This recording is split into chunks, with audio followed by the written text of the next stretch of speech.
Pengampunan.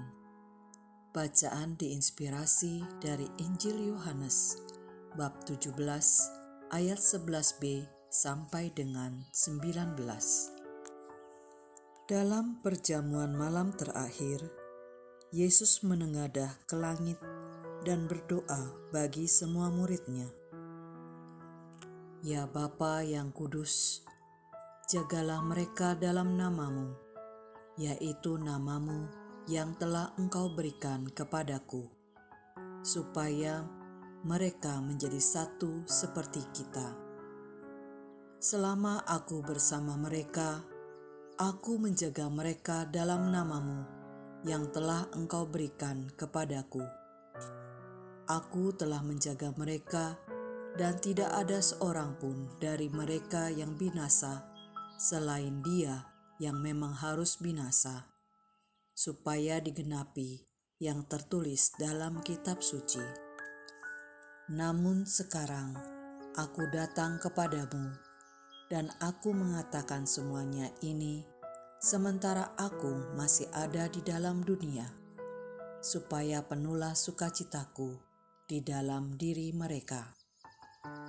Aku telah memberikan firman-Mu kepada mereka, dan dunia membenci mereka, karena mereka bukan dari dunia, sama seperti aku bukan dari dunia. Aku tidak meminta supaya Engkau mengambil mereka dari dunia, tetapi supaya Engkau menjaga mereka dari yang jahat. Mereka bukan dari dunia, sama seperti aku bukan dari dunia. Kuduskanlah mereka dalam kebenaran, firman-Mu itulah kebenaran. Sama seperti Engkau telah mengutus aku ke dalam dunia, demikian pula aku telah mengutus mereka ke dalam dunia. Aku menguduskan diriku bagi mereka, supaya mereka pun dikuduskan dalam kebenaran. Demikianlah sabda Tuhan. Terpujilah Kristus.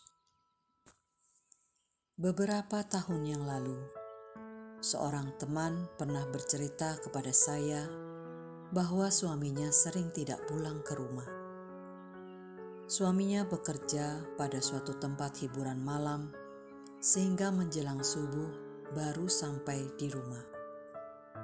Ketika ia sampai di rumah, selalu tercium bau yang kurang sedap, bau keringat bercampur dengan asap rokok dan bau minuman keras yang menempel di tubuhnya. Pekerjaan di malam hari ini sudah bertahun-tahun lamanya ia lalui. Kebiasaan itu sepertinya sudah melekat dan tidak dapat dilepaskan lagi. Awalnya hanya berhari-hari tidak pulang ke rumah, lalu menjadi berbulan-bulan. Teman saya marah, sedih, dan sudah habis kesabarannya untuk menunggu serta mengharapkan pulangnya suami untuk bertemu ia dan anaknya di rumah. Ia juga berusaha mencari cara agar bisa tetap hidup tegar dan kreatif, supaya bisa keluar dari permasalahan ekonomi keluarganya. Setelah beberapa tahun berlalu, akhirnya suaminya pulang ke rumah dalam keadaan sakit dan perlu untuk dirawat dan diobati. Ia menerima, memaafkan, dan merawatnya hingga beberapa bulan kemudian suaminya berpulang ke rumah bapa. Pengalaman hidup teman saya ini menggambarkan bagaimana ia selalu mengharapkan pemeliharaan dan perlindungan Tuhan setiap waktu.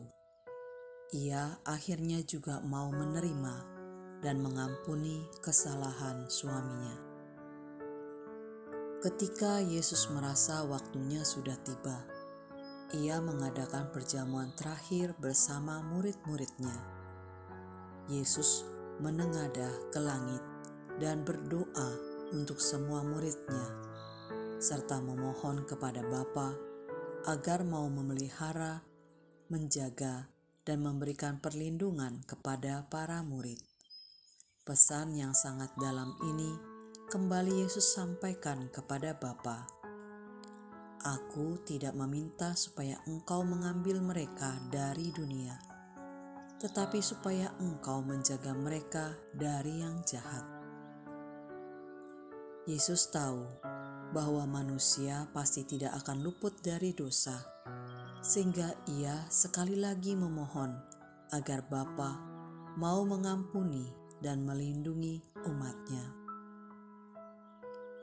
Sudahkah kita menyadari bahwa Tuhan selalu hadir dalam setiap peristiwa yang terjadi?